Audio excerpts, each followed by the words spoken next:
Yo no estudio para saber más, sino para ignorar menos. Sor Juana Inés de la Cruz. Un hombre tiene libre elección en la medida en que es racional. Santo Tomás de Aquino. Podemos ignorar las diferencias y suponer que todas nuestras mentes son iguales, o podemos aprovechar estas diferencias. Para continuar con el segundo bloque del foro temático, nos acompañan el doctor Bernardo Restrepo Gómez, postdoctorado, estancia postdoctoral, Instituto de Verano Fundación W.K. Kellogg, doctorado Universidad Estatal de la Florida, investigación en educación y sistemas instruccionales. Sus áreas de actuación han sido las ciencias sociales y ciencias de la educación. Investigador y asesor con una amplia trayectoria y reconocido en el ámbito latinoamericano. Autor de múltiples artículos y libros, algunos de ellos son Investigación, Acción Educativa, una estrategia de transformación de la práctica pedagógica de los maestros, la educación y el desarrollo sostenible en la región de planificación del occidente colombiano, el ABP en la formación de los profesionales de la salud en la Universidad de Antioquia, investigación, acción pedagógica tras la hipótesis del maestro investigador, enseñar ciencias, abrir nuevos caminos, y con una serie de reconocimientos en su trayectoria profesional. También nos acompaña el padre Huberto Bando Gil, rector de la Corporación Minuto de Dios, Universitaria Minuto de Dios, Uniminuto, Seccional Bello. Estudios: sacerdote audista, Congregación de Jesús y María, teólogo de la Pontificia Universidad Javeriana, licenciado en Filosofía de la Corporación Universitaria Minuto de Dios, magíster en Literatura Hispanoamericana por el Instituto Caro y Cuervo, doctor en Educación de la Universidad Nova de Florida, Estados Unidos. Ha incursionado en temáticas como la política educativa y la formación docente, la calidad educativa y la permanencia estudiantil. También nos acompaña el psicólogo Julián Restrepo Serna, psicólogo de la Universidad Pontificia Bolivariana, candidato a magíster en estudios humanísticos de la Universidad de AFID, coordinador de Desarrollo Humano de Bienestar Institucional de Uniminuto, Seccional Bello. Bienvenidos y ya pasan a hacer las presentaciones. Muchas gracias por todo. Muchas gracias a Cruz Elena, a Margarita María por la invitación a este importante foro. Me voy a mover en un diálogo entre formación en la educación superior y las demandas que el mundo actual está haciendo a esa educación superior, a la universidad, y los grandes cambios que se están dando en educación. Ya entraron, están aquí, y cambios futuristas a corto plazo. Voy a moverme en ese escenario.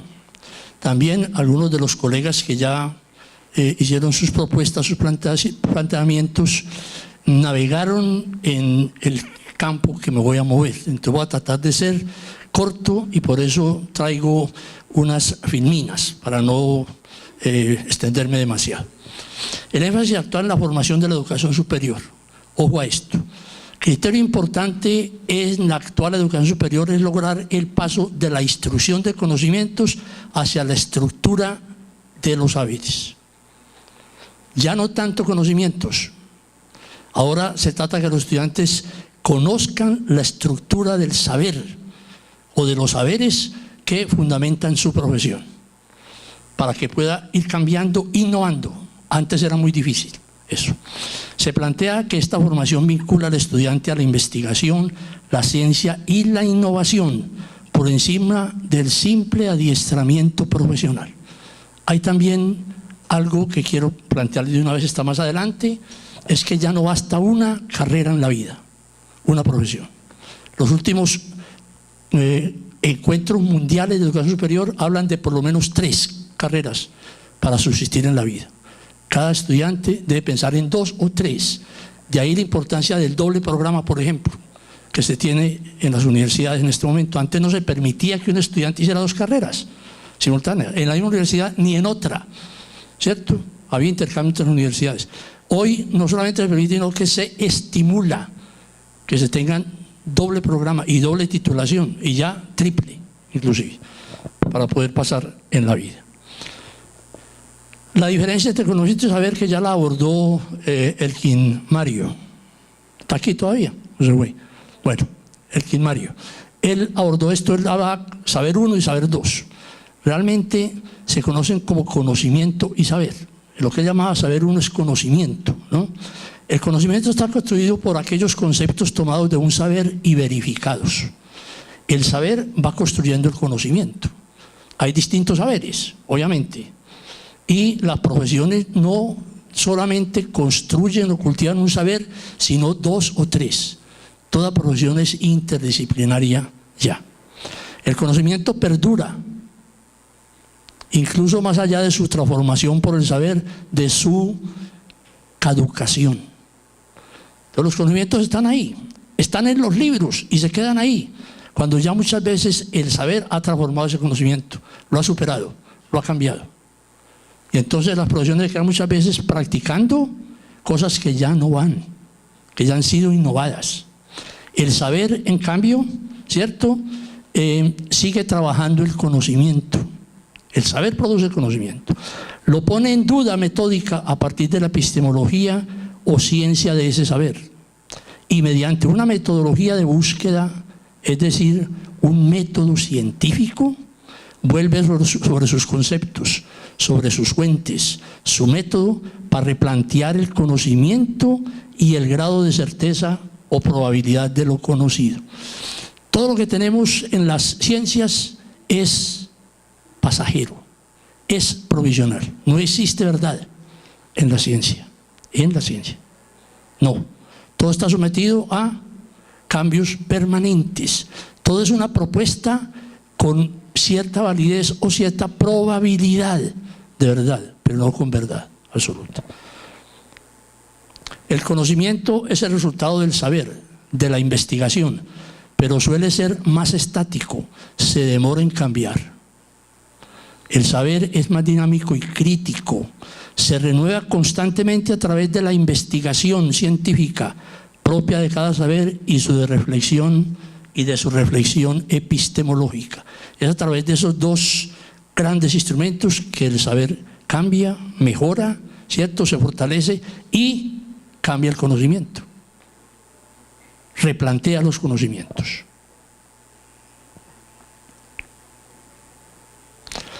¿Qué son los saberes? A ver, ¿o qué saberes tenemos en este momento?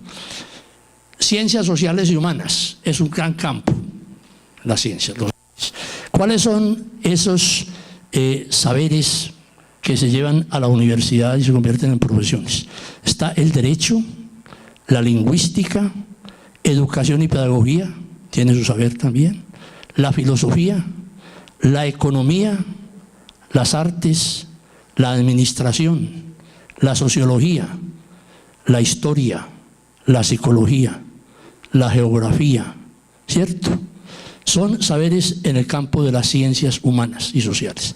En el campo de las matemáticas y las ciencias naturales, los saberes que trabajamos en la universidad son la física, de las más antiguas, la química, la biología, la astronomía, las ciencias de la tierra, las matemáticas, la estadística, la geología, la paleontología. Tal vez la más importante, no están todas, obviamente, pero son saberes en ese otro campo de las ciencias naturales. Y las ciencias sociales y humanas partieron como saber de las ciencias naturales. Más adelante voy a explicar esto. Profesiones relacionadas con los saberes de las ciencias sociales y humanas: el derecho, la psicología, educación, trabajo social, sociología, economía, administración, negocios internacionales, y hay más, muchos más, ¿cierto? Y hay renovaciones dentro de las profesiones. Hay profesiones nuevas y hay profesiones que se están acabando, que ya no van más. Y oficios. Para medir uno, digamos los taxistas, En 10 años no habrá taxistas, se acaba la profesión. Ya hay carros autónomos, taxis que lo recogen a usted donde quiera, lo recogen y no hay conductor. Lo llevan donde es y recibe la plata, ¿cierto? Y punto. Ya, cierto, pasó. Está pasando en este momento y en otras ciudades del mundo y cada vez más. Hay otras profesiones, más adelante menciono otras que están en vía de extinción, el derecho entre ellas, quien creyera, y otras que están apareciendo, nuevas. Eso hay que tener en cuenta en cada universidad lo que estamos enseñando en este momento y por eso la importancia del saber sobre el simple conocimiento. Entonces, relacionados con los saberes de ciencias humanas están Derecho, Psicología, Educación, Trabajo Social, Economía, Administración, Negocios Internacionales, entre otras. Relacionadas con las ciencias naturales y matemáticas, la medicina, la odontología, la enfermería, salud pública, física, química, biología, ingenierías que son muchas ya, y hay algunas en desaparición también, geología, astronomía, paleontología, para citar algunas. Vamos a la epistemología, sin la cual es muy difícil que el saber se mantenga y nos quedemos en simple conocimiento. La epistemología o filosofía de las ciencias aborda los conceptos básicos de cada ciencia, de cada saber, las fuentes en que se nutre, los métodos de búsqueda de ese conocimiento y construcción, y sus razones para llegar al conocimiento y al grado de certeza de ese conocimiento y las limitaciones. Ya les decía, todo conocimiento es provisional, ¿cierto? Limitaciones de lo conocido en un área o ciencia específica. Hace nuevas preguntas y delinea otros procedimientos. Eso es lo que hace la epistemología. Hay epistemología de cada saber, ¿cierto? Existen diferentes enfoques epistemológicos: racionalismo, empirismo, idealismo, positivismo, análisis filosófico, y los distintos saberes han pasado por todos ellos y vendrán otros, obviamente. Precisamente cuando se constituyen estos enfoques o modelos epistemológicos es porque una comunidad académica lo respalda. Generalmente hay un líder, un teórico inicial de todo planteamiento, pero se va creando una comunidad académica muy fuerte, mundial, que apoyan el idealismo, por ejemplo, o que apoyan el racionalismo o el empirismo, ¿cierto? O cualquier otro. En psicología, por ejemplo, citaba ahora el Quinmario el modelo cognitivo, ¿cierto? Como uno de ellos, pero está también el de Skinner, ¿cierto? ¿Cómo se llama el de Skinner? Conductismo, ¿cierto? Otro. Y generalmente pasan por ahí las ciencias. En este momento prima el cognitivo, ¿verdad? A partir de, en parte, Piaget, Vygotsky, Erickson el psicoanalista, y Brunner, que es el llamado padre de la psicología cognitiva moderna, ¿no? La validez de los enfoques epistemológicos se basa en que tengan apoyo en comunidades académicas respetables, con argumentos, experiencia, investigación, publicaciones y debates con otros enfoques. Muchas veces subsisten 2 o 3 enfoques simultáneamente. El conductismo no se ha podido acabar.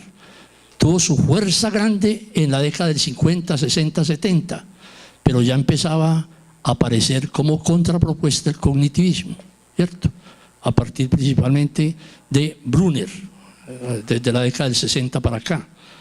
Bueno, cada enfoque ha tenido su era de florecimiento, pero la discusión sigue.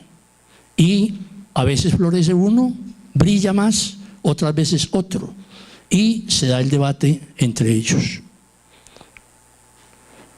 Epistemología de las ciencias sociales. El primer enfoque conocido y de amplia discusión se dio a partir del nacimiento de la sociología en 1830, ¿cierto? Augusto Comte, conocido como padre de la sociología, en la década del 30 planteó el enfoque positivista para el estudio científico de esta área del saber. Él llamó a la sociología física social, fue el nombre que le dio, o filosofía positiva.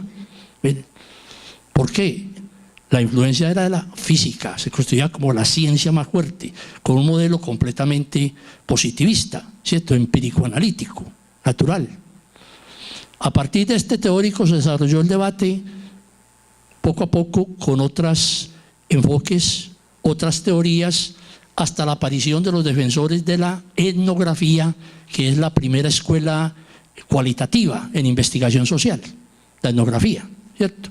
Que nos legaron los antropólogos culturales ingleses, ¿no? Que vinieron a América Latina, a África principalmente, a hacer estudios con comunidades, con grupos humanos.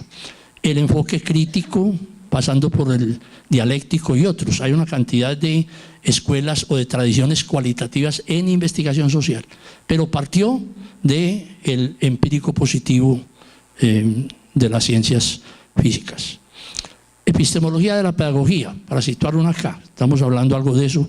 El objeto del saber pedagógico son las prácticas pedagógicas del aula y de la escuela, en las que los sujetos se comprometen con la construcción de conocimiento, bien sea que esta construcción emerja como nueva para la cultura, bien sea que solo presente novedad para algunos de los involucrados en alguna situación escolar. Una definición que hace de la epistemología de la pedagogía Germán Vargas Guillén, ¿cierto? Es uno de los grandes epistemólogos, investigadores en la pedagogía como ciencia, como una ciencia nueva en vía de construcción, ¿cierto? Pero tiene que ver con eso principalmente, las prácticas en las aulas, en todos los niveles. Ahora, la pedagogía tiene dos grandes caras: la formación y la instrucción. Ambas hay que trabajarlas de manera distintas, obviamente. Epistemología de la psicología. Se trata de verificar la cientificidad de la psicología. Esto es someter a reflexión los planteamientos que surgen en torno a la ubicación de la psicología como ciencia, los conocimientos que se han elaborado y se replantean, la determinación de su objeto de estudio y los métodos que pueden emplearse en la elaboración y verificación de los mismos. El método científico en la psicología, como en la sociología y en otras ciencias sociales, que son múltiples, ¿no? Epistemología de las ciencias naturales. El conocimiento de los fenómenos naturales se basa en la experiencia que éste mismo va dejando ver, ¿cierto? Las ciencias naturales arrancaron observando el mundo, simplemente, y tratando de diferenciar lo que se observaba. El método empírico analítico o positivo, y dentro de él la observación y la experimentación, han sido la base de la búsqueda del conocimiento de las ciencias naturales, y ha pasado también por etapas, por varias de ellas. Pero la complejidad del mundo es muy grande, y a medida que nos lanzamos al área espacial se va viendo todavía más grande esa complejidad. De ahí la necesidad de búsqueda permanente con procedimientos nuevos, con métodos científicos nuevos, nuevas técnicas, nuevas preguntas, nuevas hipótesis, nuevas críticas. Y lo mismo ocurre con el mundo social. La búsqueda del saber entonces demanda el conocimiento y la práctica de los métodos de investigación, tanto en las ciencias sociales y humanas como en las ciencias naturales. Para llegar al saber tenemos que investigar. Sin investigación no se llega al saber, nos quedamos en conocimiento, simplemente. Y muchas veces el conocimiento ya caducado. Es así. Los libros hoy en día tienen 3 años de duración, no más. Antes, cuando nos tocaba a nosotros la escuela, por ejemplo, 10, 15, 20 años o más. Pero la ciencia está cambiando cada 2 años en este momento. Dicen que en el año 23 va a cambiar cada mes y medio muchas de las ciencias. Increíble. Por la informática y muchas otras técnicas que se están dando y que permiten el vínculo permanente entre los científicos de todo el mundo. El intercambio de ideas, de hipótesis, de teorías, de métodos. Los métodos en ciencias naturales es el otro gran aspecto. El método que se ha ido construyendo y perfeccionando es el empírico analítico o cuantitativo, con apoyo de las matemáticas y la estadística. La experimentación es básica en este método. Todas las ciencias naturales se han hecho a partir de investigación permanente en laboratorios y demás. En ciencias sociales humanas, ¿Cuáles son los métodos? Dijimos ahora, durante un tiempo se utilizó el método de las ciencias naturales. Así nació la sociología, así nació la psicología. Y lo siguen utilizando, ¿no? Tienen ya otras posibilidades, ¿verdad? Otras alternativas, pero siguen todas utilizando el método empírico-analítico, la experimentación, ¿cierto? La investigación causales post facto, por ejemplo, y otras. El mismo Piaget, en su libro Psicología y Pedagogía del año 60, la década del 60, se queja de que la pedagogía no experimente, o sea, muy, muy débil en experimentación. Dice, sin experimentación las ciencias sociales tampoco avanzan, ¿cierto? Claro que después de esto han surgido muchas otras, pero repito, se mantiene. Pero se ha construido la investigación cualitativa que a su vez ha desarrollado múltiples tradiciones, así se denomina. ¿Cuáles son? La primera que surgió fue la etnografía, ¿cierto? Pero después vinieron la investigación documental, que es mucho también para la filosofía. La teoría fundada, que citaba ahora Mario Elkin, ¿cierto? Que se trata de buscar teorías sustantivas para los fenómenos, no las teorías generales que ya existen, sino para cada hecho, cada fenómeno que se estudia, cuál es la teoría que lo explica, crear una teoría. La etnografía, la investigación documental, ya la mencioné, la investigación acción, que nació en Alemania al término de la Segunda Guerra Mundial, exactamente en el 45, algo así, ¿no? Ahí apareció esta teoría investigativa, investigación-acción, participativa, que luego ha tomado distintas modalidades. Existe incluso la investigación-acción pedagógica en este momento. Yo la he trabajado bastante aquí y con universidades del Perú también. La etnometodología para el trabajo de grupos y la investigación de grupos, el interaccionismo simbólico, el estudio de caso, ¿cierto? Bueno, y hay otras, por lo menos 10 o 12 tradiciones o métodos cualitativos. No existe un solo método cualitativo, no es eso. Hay tradiciones que tienen cosas similares y cosas diferentes también en su planteamiento. Se está utilizando mucho en educación, en sociología, en psicología. Aplicaciones de todo esto que estoy diciendo para la educación superior hoy. Formación en los saberes, iniciando por solidificar el desarrollo de la cuarta etapa piagetiana de operaciones formales. ¿Recuerdan? En el desarrollo cognitivo en Piaget. Era la tercera en Vygotsky, la conceptual. La tercera en Brunner, la simbólica, ¿cierto? Conceptual. Y la tercera y cuarta en Erickson, el psicoanalista, industriosidad e identidad. Pero miren, ahora decía tal vez el lingüista o el psicoanalista que los profesores creen que el estudiante llega ya hecho a la universidad. No es cierto. Entre los 12 y 20 años se lleva a cabo el desarrollo cognitivo en lo que se ha llamado la cuarta etapa, o la etapa de las operaciones formales, o simbólica, como quieran llamarlo según los autores.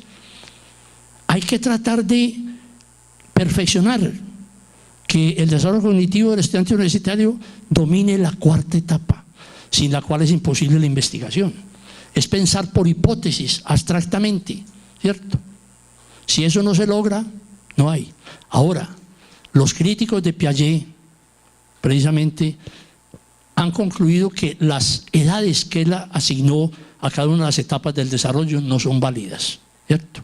Eso varía según el desarrollo social de los países y de los medios, ¿cierto? Y según el estrato social de los estudiantes inclusive. Algunos se atreven a decir que hay gente que pasa toda la vida y muere sin haber llegado a la cuarta etapa de las operaciones formales. Se quedan las operaciones concretas y dan sus argumentos convincentes para esto. Entonces, lo primero que hay que hacer en la universidad es ver que sí se llegue a dominar o a desarrollar completamente la etapa de las operaciones formales, sin lo cual la investigación es imposible ahí. Es menester que en los primeros años de la educación superior se consolide el pensamiento formal, por hipótesis, el método de solución de problemas. Y aquí quiero plantear esto. La investigación en la universidad empieza por la investigación formativa, así se ha denominado.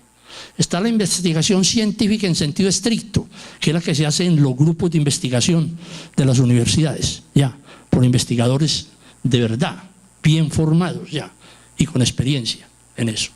Pero a los estudiantes no se les puede obligar a que hagan investigación científica. Para hacer investigación científica hay que tener mucho conocimiento de las teorías fundantes del tema que se va a trabajar, lo que se denomina el estado del arte en las investigaciones. Ellos no pueden tener eso, ni riesgos. Entonces se hace investigación formativa, ¿no?, que es incluir en los currículos este tipo de investigación con estrategias pedagógicas que fortalezcan la cuarta etapa del desarrollo cognitivo y permitan a los futuros profesionales trabajar saberes más que solo conocimientos. Se trata de aprender a investigar investigando, es decir, trabajando pequeños proyectos con por el profesor, obviamente, pequeños proyectos de investigación sobre temas relacionados con la carrera y que reten la imaginación y la motivación de los estudiantes. Por ejemplo, trabajar solución de problemas, mucho. Trabajar estudios de caso y proyectos integrados. Eso se ha denominado investigación formativa, que es que el estudiante aprenda a investigar investigando en el nivel en que él puede investigar sin tener todavía la formación teórica suficiente para entrar a proyectos de investigación científica. Los semilleros de investigación trabajan también así, pequeños proyectos. Eso es investigación formativa. Todo curso debe tener investigación formativa. Es lo nuevo en la universidad.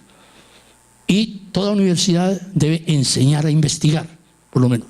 Debe investigar ella misma también. Para eso están los grupos de investigación ya. Cambios en las profesiones, ya mencioné esto brevemente. 3 profesiones en la vida, ¿cierto? Hay que trabajar, les decía ahora. Esto de acuerdo con lo que se ha acordado en los congresos mundiales sobre educación superior. Una sola no basta, ya se ve cada vez más esto. Y hay desaparición de profesiones. Se dice que el derecho básico, la carrera básica en derecho, va a desaparecer muy pronto. Ya hay grandes programas informáticos que solucionan cualquier caso que se presente en el derecho, a las empresas, por ejemplo, y lo reemplazan con 90% de confiabilidad frente a un 70% que logran los abogados reales. Eso ha sido construido por abogados, obviamente, abogados expertos en eso. Entonces, ¿para qué? No va a haber mucha labor, mucho trabajo para los abogados. Es una de las que citan que se va primero, ¿cierto?, en este mundo. Hay muchas otras que están siendo sometidas en la educación, por ejemplo. Ya se habla del maestro avatar, ¿cierto? Maestro avatar es aquel que sirve de programador, de intermediario en la interfase entre el profesor y el estudiante para la educación virtual. Y cada vez habrá más educación virtual. Entonces el maestro va a tener que cambiar, ¿cierto?, su manera de ser y de enseñar. Dicen que para 10 años gran parte de la educación secundaria en los Estados Unidos va a ser virtual. No van a tener que ir los muchachos a las escuelas, a los colegios. Y el cambio que nos están dando las TICs, las nuevas técnicas de informática, son tremendas, ¿cierto? Entonces hay que estar parejo, preparar al futuro profesional para los cambios sobrevinientes a través del manejo de saberes, no solo conocimientos. Es decir, que pueda comprender los cambios y aportar a los mismos, los cambios que se va a dar en su profesión, porque maneja el saber y puede ir buscando, participando en la investigación, en la innovación a partir de la investigación, en esos cambios. Muchas gracias.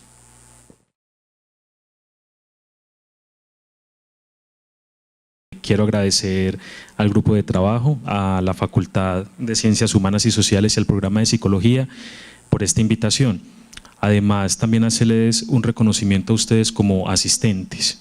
Tal vez hable por mí en este sentido, pero me he dado cuenta que las cosas más importantes que uno debe aprender con respecto a su saber, a su carrera, a su profesión, no necesariamente las va a encontrar en una aula de clase, sino que hay que desbordar esa aula de clase para poder acercarme a unos contenidos que posiblemente no estén dentro de un currículo o institucionalizados.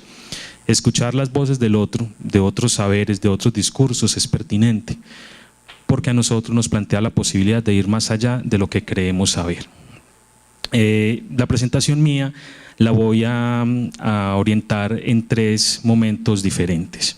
La primera, tratar de hacer una caracterización sobre qué es esto del saber para el hombre contemporáneo, qué implicaciones tiene la contemporaneidad desde unas prácticas y unos discursos para los sujetos. En un segundo momento, poder caracterizar desde algunas propuestas, sí, de la psicología, de la sociología y también de la economía, dos posiciones de 2 pensadores que a nosotros particularmente en Uniminuto y en Bienestar Institucional nos han permitido poder conceptualizar mejor y poder tener un acercamiento a esto de lo humano. Hablo de Martha Nussbaum desde su teoría de las capacidades humanas y hablo de Amartya Sen desde su concepto de agenciamiento, que también hace una relectura de Martha Nussbaum. Y en tercer lugar, me gustaría dar algunas reflexiones sobre el trabajo posible desde una dirección, desde un área de bienestar institucional dentro de una universidad, que fue un tema que tocaron someramente en la primera parte de las intervenciones, pero que me parece que es pertinente retomarlo. En este sentido, yo les quiero contar que ayer, cuando estaba preparando esta presentación, tenía 2 textos en el escritorio en mi habitación. Por un lado estaba La arqueología del conocimiento de Michel Foucault y por otro lado tenía Las metamorfosis de Ovidio. Y tal vez ni el uno ni el otro tengan mucho que ver, pero yo creo que en este foro pueden tener un punto de unión y un punto de encuentro. Cuando nos planteamos las posibilidades de saber, debemos reconocer que esa noción de saber es una de las nociones fundamentales para el mundo occidental y reconocer que muchas de las prácticas, de los discursos y de las instituciones que han transitado la historia de la humanidad y del mundo en alrededor de 2500 años están enmarcados en una pregunta por el conocimiento, pero no cualquier tipo de conocimiento. Se debe enmarcar en 2 preguntas básicas: ¿qué se puede aprender y qué se puede enseñar?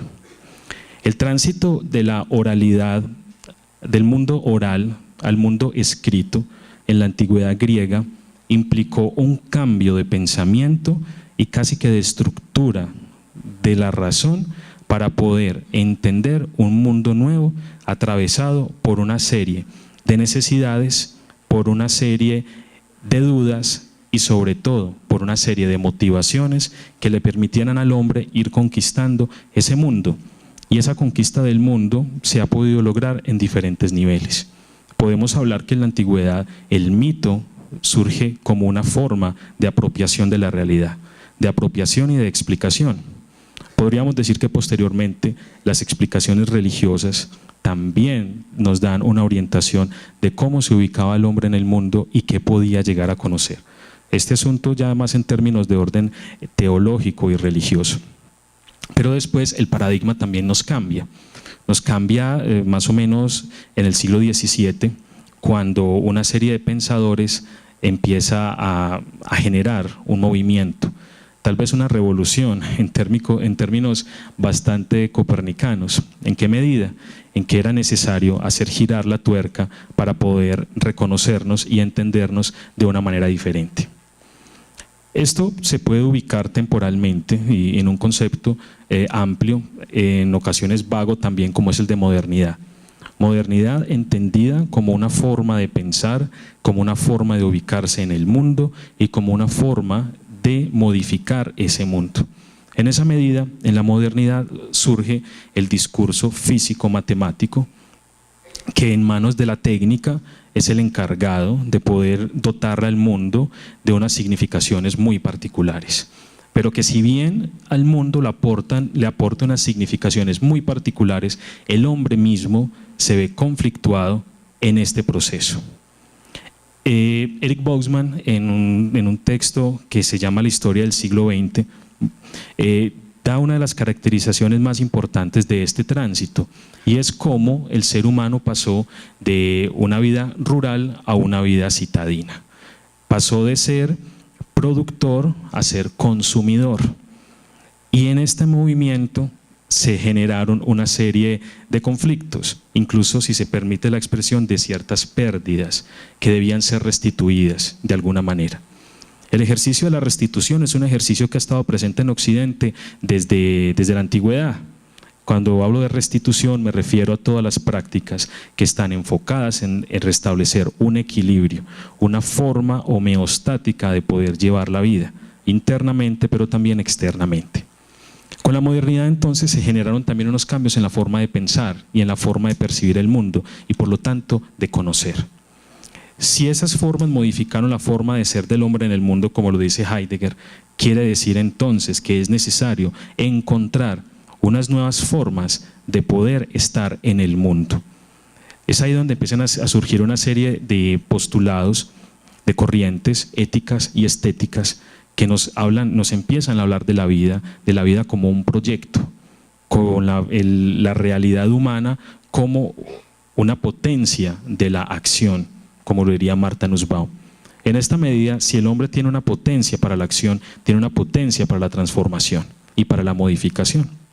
La modernidad entonces nos genera un concepto de hombre problemático, un hombre que a partir de unas condiciones de posibilidad económicas, políticas, culturales, religiosas, incluso psíquicas, se ve abocado a un nuevo mundo por conocer y un nuevo mundo por explorar. En alguna medida también un nuevo mundo por controlar. Su lugar era problemático entonces. Se debía dotar de una serie de recursos, de habilidades y, por qué no, de características que le permitieran ser, entre comillas, funcional en este nuevo mundo. Esto nos habla de una ontología, es decir, de una forma de ser del hombre en el mundo en la contemporaneidad, que no está exenta de peligros y de riesgos. Tal vez la tecnificación, el capitalismo salvaje, el surgimiento de las armas de destrucción masiva y posteriormente ciertos cambios de orden político hacen que el hombre vea su mundo como un lugar en alguna medida que puede llegar a ser peligroso y ante el cual debe generar una serie de comportamientos y de actitudes que le permitan hacer frente a eso que en un primer momento se le puede presentar como enigmático y ante lo cual en muchas ocasiones su deseo lo puede llevar a una huida. Hay dos conceptos que a mí me parecen muy bonitos, si bien son de orden filosófico, pero que la psicología los puede retomar perfectamente. Tiene que ver con las tareas que puede tener el hombre para su vida, que pueden ser muchas, pero hay dos en las que me quiero quedar. Si bien el mundo contemporáneo lo que nos genera a nosotros es una cierta dispersión, Walter Benjamin, en un texto muy interesante que les quiero recomendar, La obra de arte en la época de su reproducibilidad técnica, nos habla de la pérdida del aura, no solamente en lo artístico, sino también en la forma de vivir. Cuando yo pierdo el aura, cuando yo pierdo la esencia de las cosas, debo reencantar el mundo, debo dotarlo de nuevos significados. Es decir, pasar de un ejercicio donde yo me disperso en el mundo, en sus prácticas, llevado muchas veces por sus discursos, a llegar a un ejercicio de apropiación del propio ser. Y para ese ejercicio de apropiación podemos encontrar diferentes discursos y prácticas que nos pueden llevar hasta allá. La psicología es solamente uno de ellos, dentro de los muchos posibles que pueden llegar a existir. En esa medida, la psicología como discurso y como práctica entonces nos empieza a ofrecer una serie de elementos que nos permiten configurar a este hombre en la contemporaneidad, pero al mismo tiempo dotarlo, atribuirle una serie de características, de capacidades, si se me permite la expresión, de habilidades y posteriormente de competencias. Cuando hablo de esto, quiero retomar también un asunto que mencionábamos anteriormente, se mencionaba en la primera parte de las ponencias, las diferentes formas que tenemos de conocer, ¿sí? De conocer el mundo, pero también de conocernos a nosotros mismos. Retomo el ejemplo, tal vez la leyenda del oráculo de Delfos, por lo contradictorio que puede resultar en algún momento para un peregrino de la antigua Grecia, del siglo III a.C., que fuera a la cadena montañosa a buscar a la pitonisa para que ella le dijera algo que le sirviera para su vida, y lo primero con que se encontraba en el frontis del templo era Noscete ipsum, conócete a ti mismo, como origen de la sabiduría. Si bien yo voy a algunos lugares para aprender algo de mí, generalmente lo que debo aprender de mí está ya dentro de mí.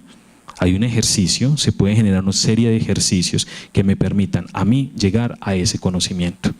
Lo mismo puede pasar en la universidad. Yo voy a un aula con la idea de que en el aula me enseñen psicología, me enseñen trabajo social, me enseñen ingeniería, me enseñen medicina, lo que yo quiera aprender.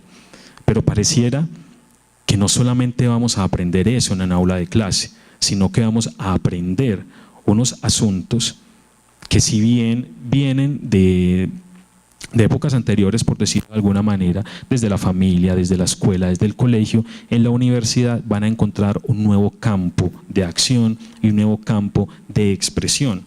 Por lo tanto, las prácticas y las vivencias dentro de la universidad no están solamente enmarcadas en lo académico, están enmarcadas en una concepción de ser humano como un ser humano dotado de unas dimensiones que no es solamente la cognitiva, que deben irse hilvanando de tal manera que, al yo poder tener un desarrollo armónico con lo compleja que es la palabra, pueda llegar en último término a una apropiación de mi propia vida que me permita tomar mejores decisiones y por lo menos responsabilizarme de ellas. Creo que no es una tarea sencilla, creo que de hecho soy bastante pretencioso al mencionarlo en esos términos, pero junto a la pretensión va también una tendencia a la humildad muy grande, y es poder tener una noción de hombre como proyecto. Y en esa noción de hombre como proyecto retomo dos pensadores básicamente.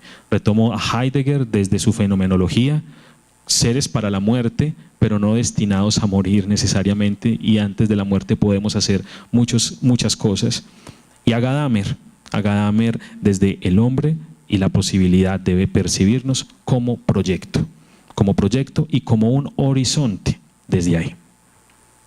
En un área de bienestar institucional, en una universidad tan particular como la Universidad Minuto de Dios, entonces, es importante ir teniendo claro quién es para nosotros el hombre. ¿Quién es para nosotros ese hombre que viene acá a seguirse formando? ¿Y quién es ese estudiante? El estudiante como un actor, no solamente como un receptor, como un actor que tramita, da sentido, otorga sentidos a lo que está aprendiendo. En esa medida, desde Bienestar Institucional de la Universidad Minuto de Dios, al ser un macroproceso estratégico, nosotros acompañamos la formación integralmente a partir de una serie de programas, proyectos y actividades. Lo que buscan esos programas, proyectos y actividades es ayudar, aportar, mejor dicho, al fortalecimiento de esas diferentes dimensiones en las que nosotros percibimos al ser humano. Esas dimensiones deben irse desarrollando de la mano, de tal manera que esas partes constitutivas de la persona puedan llegar a una cierta unidad. Cuando me refiero a una cierta unidad, me refiero a una posibilidad de reconocerse, de plantearse y plantear unas relaciones. No unidad como yo soy esto y de aquí no me voy a mover. Eso es una perspectiva del hombre como proyecto y de devenir. Cuando hablamos de estas diferentes dimensiones de los seres humanos, hablamos entonces que se refieren a una serie de capacidades que en su conjunto y en su funcionamiento pueden ayudarle a los seres humanos a tomar mejores decisiones. La toma de decisiones, por lo tanto, desde esta perspectiva que les estoy hablando yo, es un concepto fundamental. Toma de decisiones enmarcado en un ejercicio responsable de lo que yo puedo hacer, pero también de reconocer lo que todavía no soy capaz de hacer. Una teoría de las capacidades humanas no surge en este contexto como algo muy bonito, como unos pajaritos en el aire que nos dicen todos tenemos dentro de nosotros mismos la posibilidad de ser diferentes y de cambiar el mundo. Yo creo que es más complejo que eso y tiene que ver con lo más básico de lo que es la condición humana. Condición humana que se presenta desde el conflicto, pero también desde la posibilidad. Cuando nosotros nos apoyamos en una pensadora, por ejemplo, como Martha Nussbaum, que nos propone 10 capacidades humanas, no las recuerdo todas, pero se las quiero mencionar: vida, salud corporal, integridad corporal, sentidos, imaginación y pensamiento, emociones, razón práctica, afiliación, juego, entorno y respeto por otros seres. Ya se nos empieza a dar unos brochazos sobre qué es esto del hombre y cómo nosotros en una institución como la nuestra podemos aportar a la formación integral desde estas capacidades. Aportar no significa imponer. Si bien tenemos un discurso institucional, si bien tenemos unas características institucionales, una filosofía institucional, en ningún momento estas características institucionales van a borrar lo que es el sujeto. Es más bien cómo estas características institucionales pueden dinamizar a ese mismo sujeto. Ahora, si hablamos de sujeto, hablamos de un ser que está abocado a una serie de circunstancias que muchas veces lo devienen y muchas veces no sabe qué hacer con ellas. Para esto, a partir de Martha Nussbaum, también retomamos un pensador hindú. De hecho, no tiene mucho que ver con las ciencias humanas y sociales, es un economista. Esta persona se llama Amartya Sen. Y Amartya Sen retoma un concepto que a mi parecer es fundamental a la hora de nosotros poder empezar a establecer unas acciones posibles con los estudiantes y mejor dicho, con la comunidad académica en esta institución. Ese concepto de agenciamiento pasa por generar en el ser humano la posibilidad de reconocerse, pero también de potenciarse. En último término, lo que busca es que nos podamos responsabilizar por lo que somos y a partir de la responsabilidad que tenemos por lo que somos, podamos asumir lo que somos como seres humanos. No nos habla entonces de que usted tiene que cambiar, aunque hay que cambiar. No nos habla necesariamente de que lo que usted está haciendo está mal hecho. No se trata de decirnos lo que usted está haciendo está mal hecho. Se trata de decirnos con lo que usted tiene cómo puede mejorar sus condiciones de vida. En esa medida, el desarrollo humano, y es una de las críticas que yo personalmente le hago, no solamente debe orientarse hacia reconfigurar el concepto de desarrollo, que generalmente está amarrado a un concepto netamente económico, sino cómo el desarrollo humano se puede también empezar a reconocer en el concepto de agente.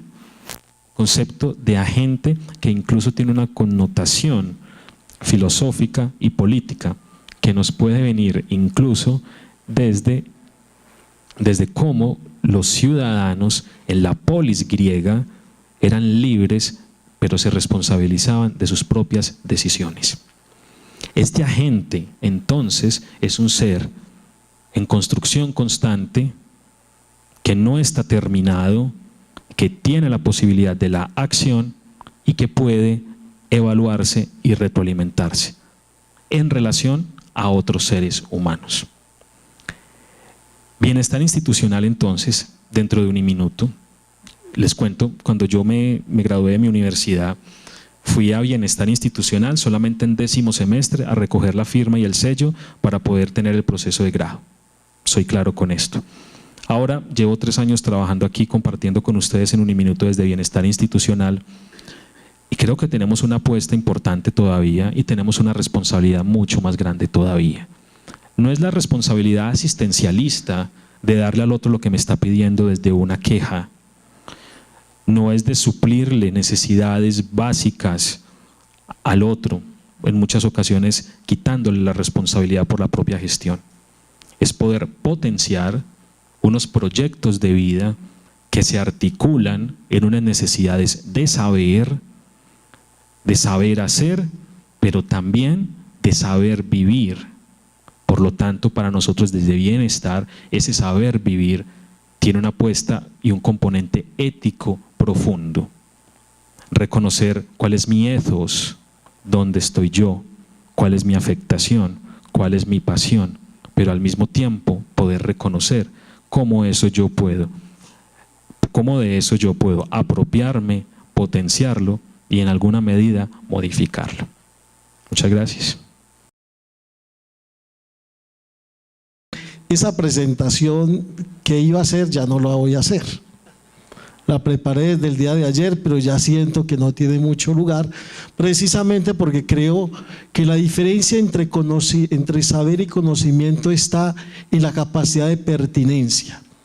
Yo recuerdo un maestro que se leía todos los libros del mundo, pero todos los días llegaba a recitar esos mismos libros a sus compañeros. Y a mí me parecía genial que tuviese una aventura enciclopédica de ese tamaño, pero me parecía también absolutamente impertinente, porque cada espacio pues tiene su lugar y cada aprendizaje tiene que irse llevando de acuerdo al contexto. De modo que después de escuchar acá hace un par de horas lo que están conversando, borremos esa presentación y arranquemos otra vez de cero.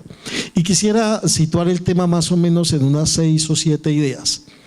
La primera de ellas es que la universidad tiene que ser el espacio donde tenemos el instante para la pregunta y la eternidad para la respuesta. Y que la universidad tiene que ser lo que es universidad. Primero, un lugar de interacción. Es decir, el conocimiento y el saber no se desarrolla y no se genera si no hay interacción. Ahora el doctor Restrepo nos planteaba que seguramente en el año 2022, 2023 el conocimiento se estará replanteando aproximadamente cada mes y medio. Y llegará cuando eso suceda que cada día se esté replanteando. ¿Cuál es la diferencia para que hace 200 años nosotros siguiéramos leyendo todo el tiempo los libros y estuvieran vigentes y hoy no? La interacción. Y la interacción fundamentalmente que se ha dado a través de la transmedia. Yo en este momento sé qué es lo que se está produciendo en China. Yo sé lo que se está produciendo en Hong Kong, lo que se está produciendo en Estados Unidos y también lo que se está produciendo en África. ¿Qué me lo permite? Las tecnologías de la información. No tengo que tener, yo siempre digo que un minuto llegó tarde a la era de los libros, porque hay universidades que tienen 300, 500 mil volúmenes porque llevan 200 o 300 años y la moda en esa época era comprar libros. Hoy todo el conocimiento nos llega a través de las bases de datos.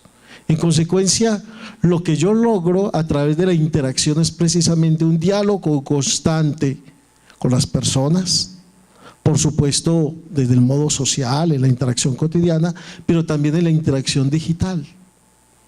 Los muchachos ahora están aquí y mañana se pueden ir para Australia sin ningún problema. Es más, sin ningún peso en el bolsillo, sorprendentemente, pero lo logran. Y específicamente la interacción digital nos mueve a nosotros como lugar universitario para estar todo el tiempo interactuando con el conocimiento. Gracias a nuestras bases de datos y gracias a la tecnología, no hay una sola aproximación científica a la que nosotros no podamos accesar. El problema es que a veces no queremos y el problema es que a veces pagamos unas bases de datos, millones enteros, para que nadie las visite o para que nosotros mismos no lo hagamos, para no echarle la culpa a los otros. Entonces, situemos en primer lugar el ejercicio de que la universidad tiene que ser un lugar de interacción, tanto en el diálogo cotidiano, en el saludo, en el chiste, en la cafetería, como en el salón, como una interacción con nuestros mayores, con nuestros menores y por supuesto con las oportunidades de interacción virtual que nos genera el mundo de hoy. En segundo lugar, creo yo, el ambiente universitario tiene que ser un espacio de legitimación del saber. Miren, no solamente hay unas metodologías que nos enseñan en la institución, a través de las cuales logramos legitimar ese saber, sino que hay también una socialización como parte fundamental de esa legitimación.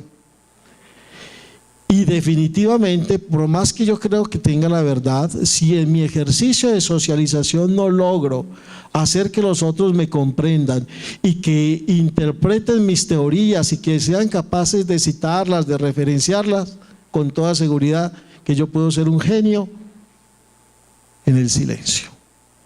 Pero no estaré ayudando a producir conocimiento ni estaré en una interacción constante.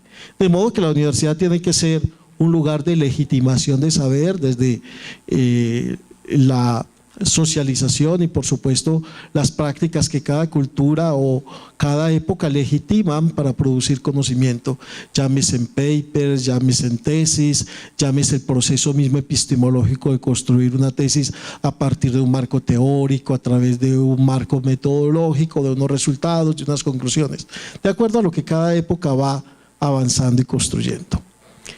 El tercer lugar que quisiera explorar es el lugar de que la universidad es un espacio de rumor. ¿Por qué? Entender la palabra rumor no como chismes, sino como eso que nos va quedando casi que genéticamente. Cada que nosotros emitimos un concepto, lo que hay es el rumor de cientos y miles de conceptos en que ese concepto nuestro se ha transformado. Hay personas que creen que un concepto es esto y no más, y no recorren la historia de cada concepto para darse cuenta que lo que hoy tiene es apenas el rumor de 20, 30 contextualizaciones distintas o sentidos distintos de ese concepto. Cada que emitimos una palabra, lo que tenemos es el rumor de una historia, de una cultura que nos precede hace 3.000, 5.000, 8.000 años. Y en esa frase que nosotros pronunciamos, lo que hay no es mi voz, es el rumor de toda una cultura que yo estoy formalizando en un momento absolutamente oportuno y pertinente hoy, pero que detrás mío están los libros, está la historia y está la genética cultural que me precede. Creo yo también que la universidad como espacio tiene que ser un lugar de innovación, es decir, de ese conjunto de conocimientos que nosotros tenemos cuando lo situamos de modo crítico, ya sea en nuestro contexto o en nuestros conceptos, van emergiendo de allí nuevos conceptos y a partir de esa realidad nuevas posibilidades también de enfrentar las problemáticas a las que nos vemos abocados. Y la universidad tiene que ser un lugar donde se exploren precisamente esas posibles soluciones y esos caminos. Tenemos todo el derecho a equivocarnos en la universidad porque es que estamos aprendiendo. En la vida misma, pero con mucho más lugar en la universidad. Y allí podemos explorar cualquier cantidad de soluciones oportunas. Y a veces terminamos concluyendo que no son oportunas sino inoportunas. Y no perdimos porque encontráramos eso, sino que ganamos porque ya sabemos qué es lo que no hay que hacer. Pero allí en la universidad se tiene que suceder, en el aula, en la relación de diálogo, en los proyectos de trabajo de los estudiantes, en las experiencias de práctica social o profesional, se tienen que suceder todas estas posibilidades de innovación y de construir a veces incluso proyectos de innovación que nos van efectivamente dando resultados y oportunidades de transformación de las comunidades. Tiene que ser también la universidad un lugar donde se crece tanto desde lo cognitivo como desde lo cognoscitivo. ¿Qué quiero decir? Lo voy a decir más en términos del lenguaje pedagógico, donde se da la tensión entre lo educable y lo enseñable.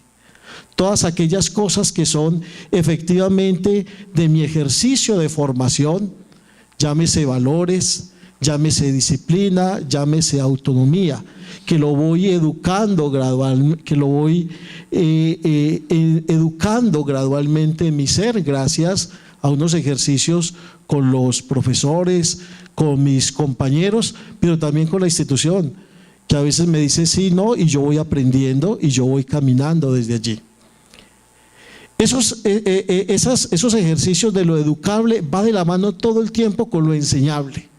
que es precisamente la voz del maestro cuando me acompaña en el aula y empieza a circular la información que él tiene y empezamos una interacción junta. El tema es que a veces creemos que la universidad es solo lo enseñable y hacemos una primacía de eso y no nos damos cuenta que paralelo a eso hay unos procesos completamente educables que me están formando gradualmente y que finalmente son los que se quedan.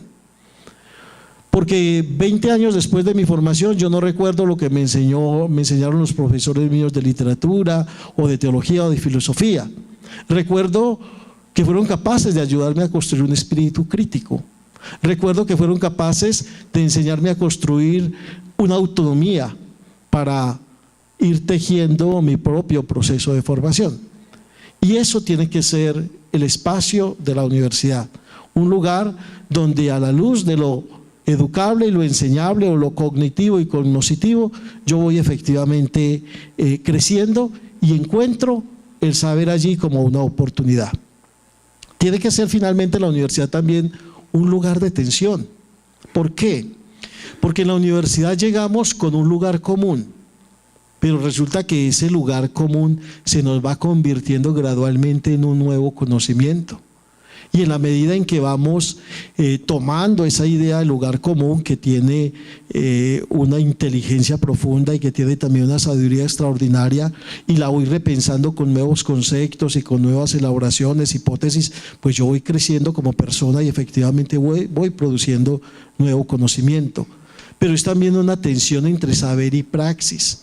Todo el tiempo nosotros creemos que estamos aprendiendo cosas conceptuales, pero también creemos que necesitamos aplicarlas en el contexto y a veces creemos que eso no se da y luego después de 4 o 5 años de haber salido de la universidad entendimos que lo que nos enseñaron en X momento fluyó como un río subterráneo y de repente entendemos a qué hacía lugar ese proceso de formación conceptual y cómo lo aplico en la práctica. Y es finalmente una tensión entre alumno y docente, desde la lógica también de la psicología del estudiante y de la psicología del docente. Profesor, no me ponga más trabajo, que ya estoy cansado, que ya tengo muchas lecturas, que ya, ¿cuándo voy a leer estos 5 libros? Y el maestro creyendo que tiene que leer 10 o 15 libros y que tiene que aprender más y que tiene que llevarlo más lejos. Esa tensión siempre se da allí como un lugar también de oportunidad para el saber. Tiene que ser un lugar de lugares, al mejor estilo de lo que diría tal vez Borges en el Aleph.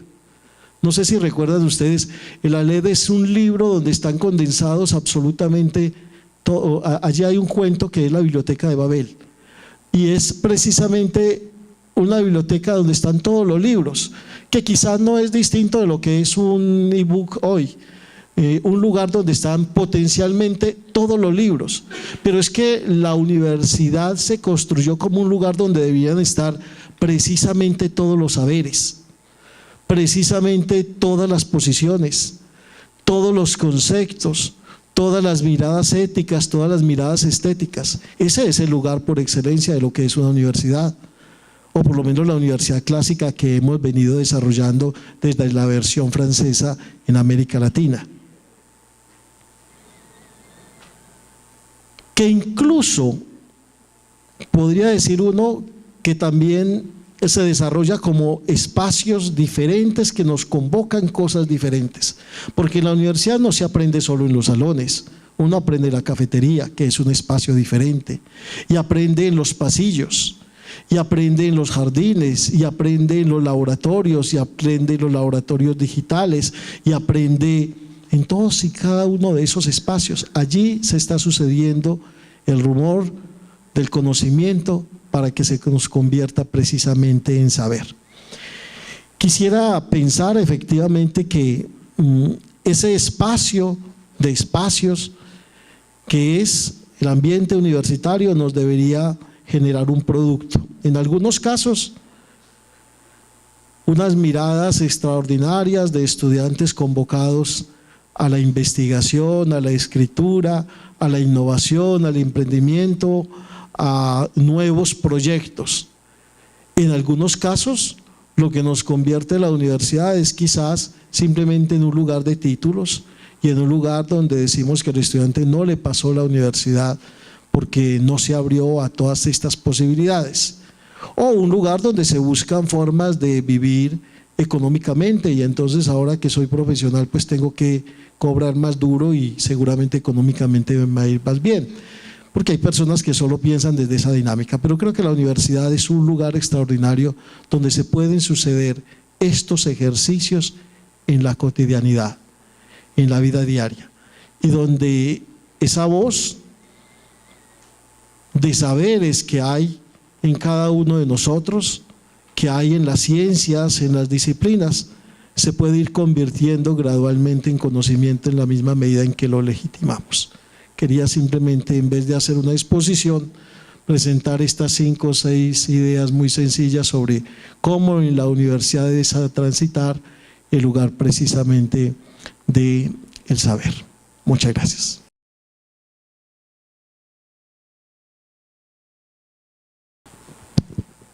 Muchas gracias a los expositores de este segundo bloque. Creo que sus aportes, sus reflexiones también suscitan reflexiones en nosotros. Vamos a abrir un espacio corto de preguntas con la intención que esas preguntas no se queden acá en este lugar, en este auditorio, sino que las llevemos y le busquemos solución en ese caminar, en ese espacio que es la universidad actual. Bueno, muchas gracias nuevamente a los 3 ponentes.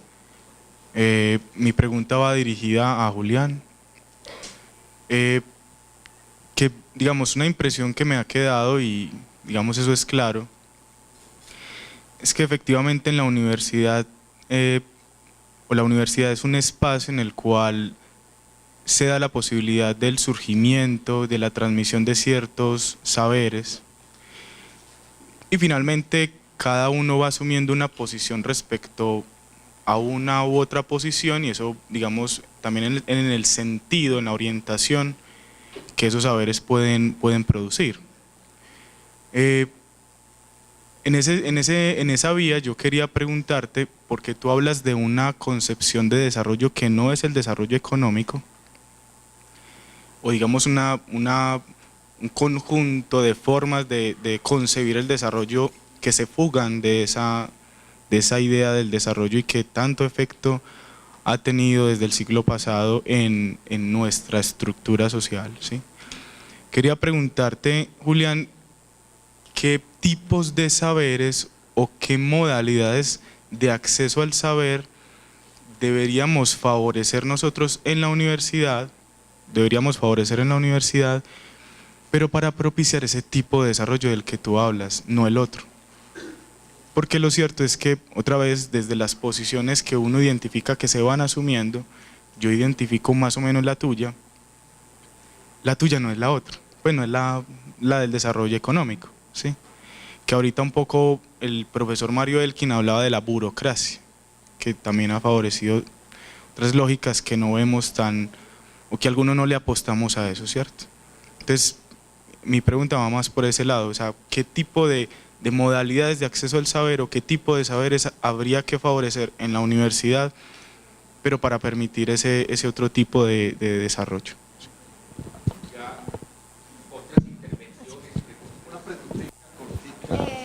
Espera un momento, después.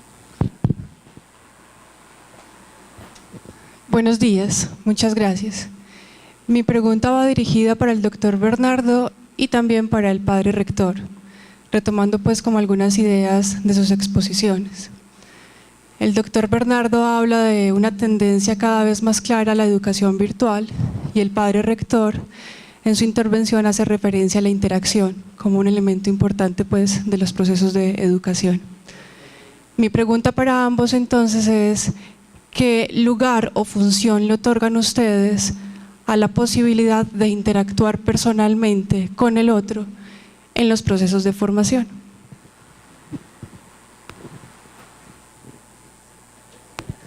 Muchas gracias. Mi pregunta es corta. Todo este discurso de las 3 personas, maravilloso. ante la realidad colombiana actual de este momento, esta educación, estos saberes, ¿qué aporte tienen no solo para los estudiantes, sino para la realidad política, económica y de inclusión social de Colombia?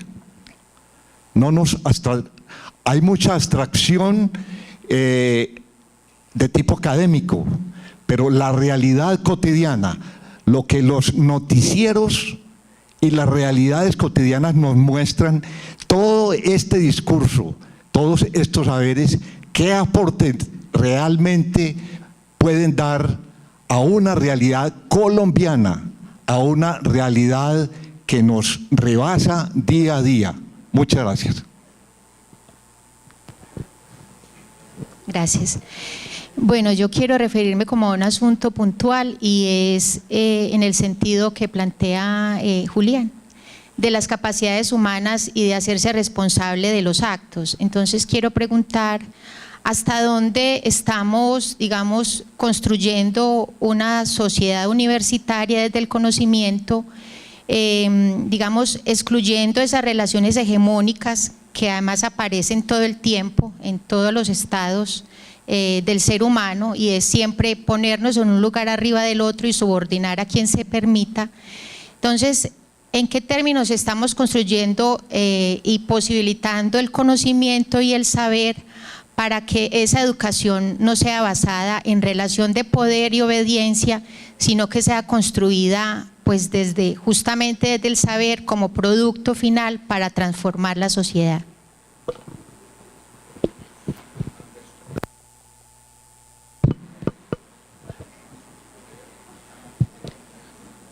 Bueno, a mí me surge una inquietud con relación a lo que se planteaba en la primera ponencia, digamos esa evolución de la producción científica. Pues es un gran avance, pero de cierto modo pues me parece un poco que pues para que lo debatamos, ¿no? Deja de lado el deseo, en tanto que, por ejemplo, hoy en día todos tenemos a la mano en un smartphone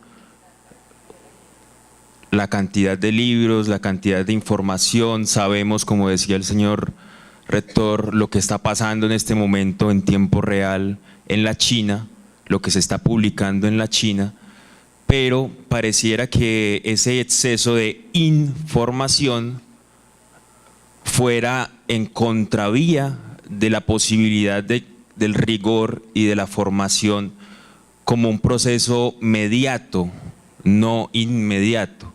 Entonces, pues, ¿cómo pensamos un poco también desde la reflexión académica, desde la articulación con la realidad subjetiva y la realidad social de nuestra nación, avances también en lo educativo que nos permitan, digamos, no simplemente crear más ciudadanos informados, sino personas que se relacionen con la polis, pero desde una formación rigurosa?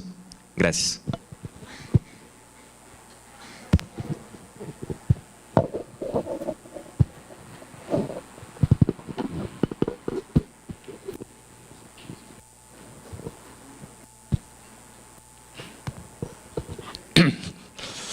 Con respecto a la virtualidad, ¿no? A la tendencia hacia la virtualidad, que es clarísima. Ayer oía unas estadísticas en Colombia sobre cómo ha ido progresando la virtualidad en educación superior, y es asombrosa, precisamente. La experiencia en el mundo es no trabajar la virtualidad total y exclusivamente. Se está pensando en un sistema dual, mixto, lo llaman sistema blended, blended, en que puede haber más virtualidad, pero necesita presencialidad, de alguna manera. Entonces, digamos un 80% de virtualidad, un 20% de presencialidad, sobre todo en la parte relacionada con las prácticas en esto. Entonces, la tendencia es, como le digo, cada vez más amplia. Inclusive universidades que no habían aceptado eso, como Harvard, MIT, han entrado a la virtualidad. Y entre nosotros, Andes. Yo una vez la visité Andes para evaluación de una maestría en educación para acreditación. Me decía el vicerrector que nada, ya entraron en virtualidad. Eso con respecto a esto, pues. Otro punto sobre los libros, la cantidad de información, la última pregunta. Me recordó lo que ha pasado en Harvard este año. Acaba de desechar una cantidad de libros de la biblioteca. Era la gloria de esa universidad, la biblioteca más grande, más completa.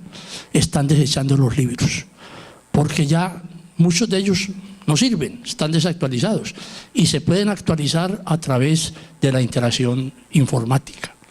De manera que ¿es posible el debate, la interacción? Sí. Habrá mucha gente que toma esto de una manera muy sencilla, ¿no? Sin debate.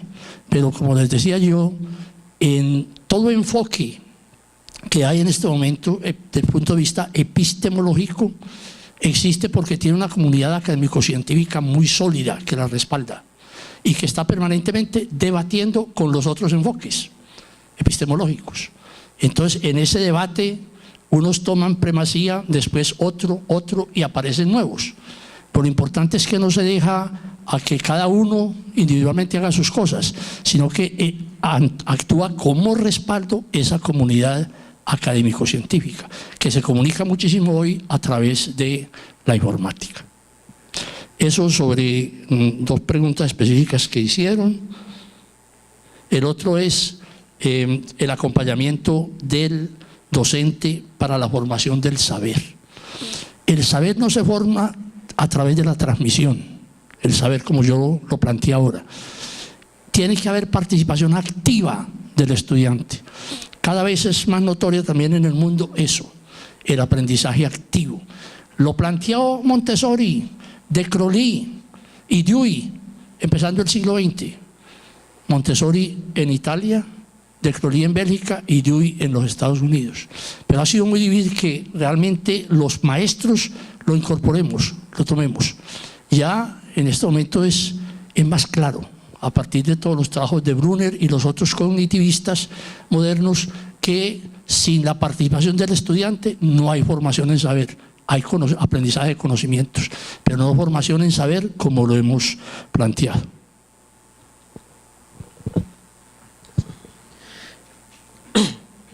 Bueno, muchas gracias por los comentarios y por las preguntas, inquietudes. Voy a tratar de responder por lo menos las tres que tienen que ver con la presentación que acabo de hacer. Con Germán comparto una ocupación precisamente, y es cómo podemos encontrar otras maneras de que el modelo racional cognitivo no sea el que siga primando, porque lo uno con la tercera intervención precisamente puede generar un patrón de relaciones hegemónicas, donde hay una relación de poder entre quien sabe y quien no sabe todavía, ¿cierto? La ocupación que Germán nos comparte también tiene que ver con una preocupación mía aquí dentro de la universidad, y es cómo nosotros podemos empezar a cuestionar, a reflexionar sobre ese paradigma en que hemos estado durante toda nuestra vida. El paradigma al que me refiero es el paradigma de la ciencia y de la técnica como la forma de describir la realidad, la descripción, ¿cierto? Una descripción que se logra en términos físico-matemáticos. Más o menos hasta el siglo XVI, siglo XVII, se empezaron a generar y se empezaron a gestar unas corrientes y unas teorías interpretativas, hermenéuticas, que iban más allá de la descripción de los fenómenos naturales. ¿Por qué? Porque cuando el ser humano se constituye en objeto de estudio científico, necesariamente debe ser abordado con otros lineamientos, con otras características que le permitan a ese ser humano mostrarse como lo que es, no solamente como un hecho fisiológico desde un organismo, sino como un ser pensante y reflexivo. En esa tradición interpretativa y hermenéutica hay dos conceptos que a mí me parecen particularmente importantes. Uno tiene que ver con la creatividad y el otro tiene que ver con la intuición.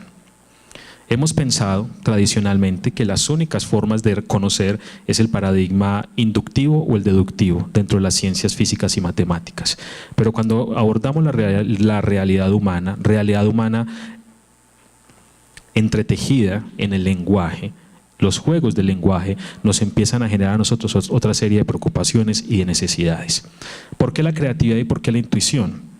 La creatividad tiene que ver con la posibilidad de recrear precisamente el mundo en el que habitamos. Al recrearlo lo podemos dotar de nuevos sentidos. Al dotarle de nuevos sentidos podemos generarle unas nuevas prácticas. Y desde la intuición no es el pajarito que me susurró aquí, no. El pajarito que me susurró ahí tiene un hecho y una realidad mucho más profunda, incluso desde la historia de la filosofía e incluso desde la historia de la psicología. La capacidad del ser humano de reflexionar sobre sí mismo como la forma fundamental de conocerse y de conocer el mundo. Eso no excluye la perspectiva del otro. La intuición me sirve entonces como un vehículo no racional para entender mi vida, entender la vida del otro y entender esa vida, esa relación de vidas en un contexto. Cuando hablo de contexto, entonces empiezo a hablar también de que eso que yo soy y que es el otro se ve necesariamente abocado a unas relaciones que pueden llegar a ser incluso conflictivas. Frente a eso, la educación se nos ha planteado a partir del fortalecimiento de unas competencias de saber hacer, pero no necesariamente de saber vivir. La interacción humana estará como el eje fundante de todo ese proceso educativo. Cuando yo arranqué, quise arrancar con el tema de la interacción, porque es que nada sucede sin la interacción humana. No sé si ustedes recuerdan una película llamada El náufrago. El náufrago se ve tan abocado a interactuar con otro que coge un balón y lo convierte en su amigo. ¿Recuerdan eso? Porque necesita efectivamente legitimarse desde el otro. Es que nadie se legitima y ningún discurso y ningún concepto y ningún ejercicio se puede legitimar sin el otro.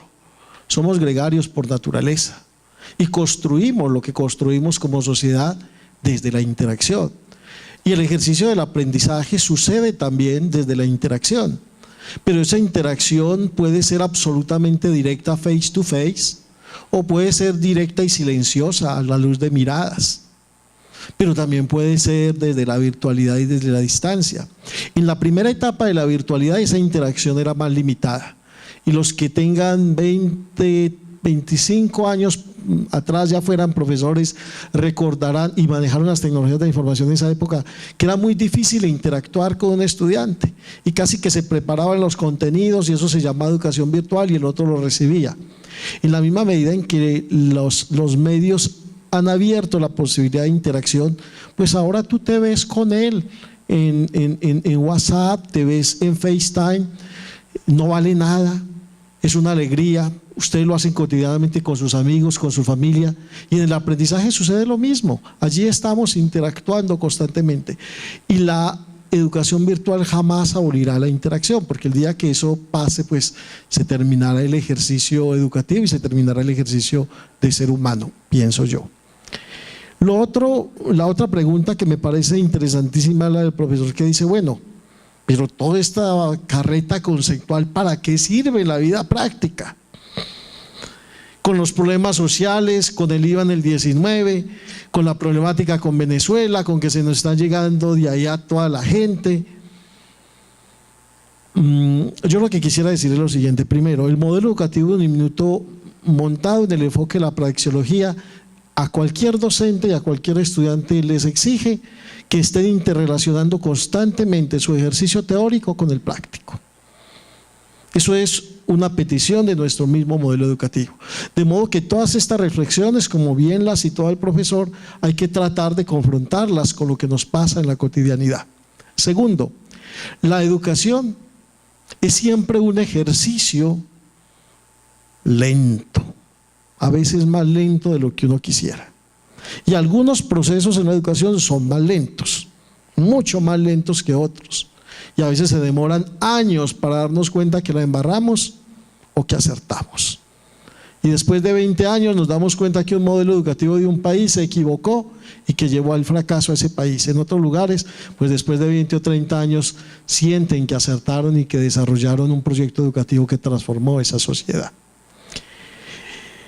Y lo tercero que quisiera decir es que a pesar de esas situaciones difíciles, de esa cotidianidad, de esos conflictos sociales que surten allí, en el ejercicio docente se puede perdonar muchas cosas, pero lo único que no se puede perdonar es que el maestro no tenga esperanza.